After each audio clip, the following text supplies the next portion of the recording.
Funny enough, every single person in this video who has a comment like this to make and who is agreeing with the original person's post are people who look like you. And you don't find it curious to be like, how come me, only people who agree with me are people who look exactly like me? Like, that cannot possibly be coincidental. Like, I wonder what the root of this is. Someone had stitched my video and added on that this exact example that I'm using is a very micro example that can be tied directly back to colonism, to gentrification, and to white supremacy in general. I think I would tie it back to a conversation I've been having up here that pissed so many of you off. Like, you wanted my head for it when I was making the argument about people not getting dressed up appropriately for formal events, right? And how events with an obvious dress code and people feeling like they should be able to dress comfortable everywhere they go. I also talked about white women and their habits of like not getting their hair professionally done, or at least having your hair appear professionally done at a formal event, right? And like this obsession with, and I was talking specifically about celebrities, so I don't know why so many people came in with their I can't afford it, blah blah. I am talking about multimillionaires, right? And this attitude of like showing up to formal events and formal red carpets and black tie events with beach waves that are extremely inappropriate and not appropriate hair for formal events, right?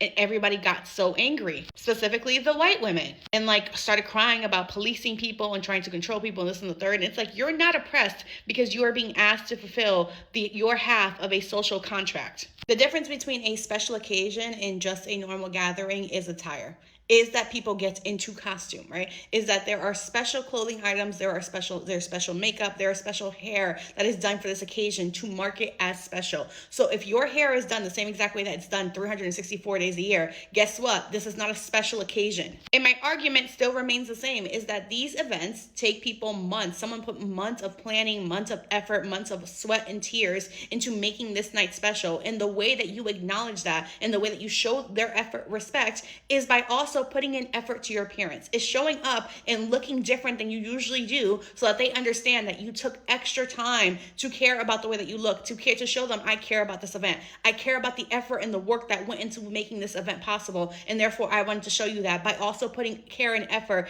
into my appearance. It is no different than when a man insists that he can wear cargo pants or a button-up shirt with no tie to someone's formal wedding. It is disrespectful to the bride who has put in months of effort and time and energy and money to create a perfect day, and you can't even do the decent thing to be uncomfortable for 3 hours by dressing up formal. There are all of these continuous micro examples of times where you value individualism and your own comfort over fulfilling your part of a social contract, of fulfilling your part of being a decent human being, and reminding us why in the society that we currently live, unfortunately, policing is a necessary evil, because you prove time and time again that if you have the chance to do the right thing and you don't absolutely have to, you won't. Not only will you not do the right thing, you will go above and beyond to do the wrong thing because legally you can't, because there is no rule set in place, because there is no policy set in place. Like in this example, it's like, even if you don't particularly see a problem with her doing it, what is hilarious about it? It's hilarious that there was a poor person somewhere who couldn't afford to buy this item and was going to save it until next time they got paid, and they were really excited about it.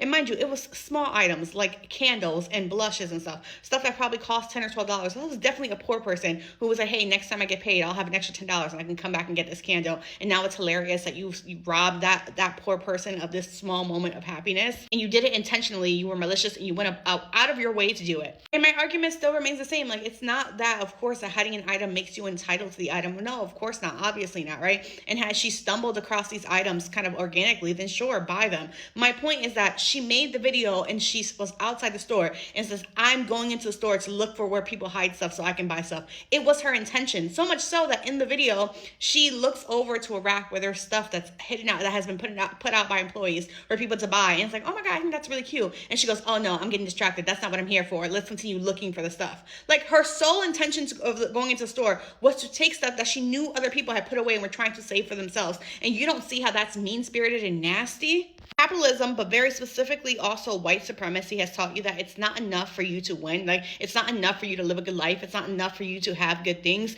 It only feels good if you are doing it at the expense of someone else. You have to win. It's a competition, right? It's not just about you living a good life. It's not just about you having nice things. It's about you depriving others of those things and of those same emotions. So like, it's not enough for your children to have access to a free and good education, right? And to be able to have access to books and to be able to have the best learning experiences ever. That's not enough. Your children opportunity to have that, but also you need for other people's children to not have the same opportunities. That's the only way that the world is fair. That's the only way that you're okay with it. Like, it's not enough for you to be able to go to an Ivy League school and get an Ivy League education. It also needs to be damn near impossible for anybody else to do it, because that's the only way that you feel special.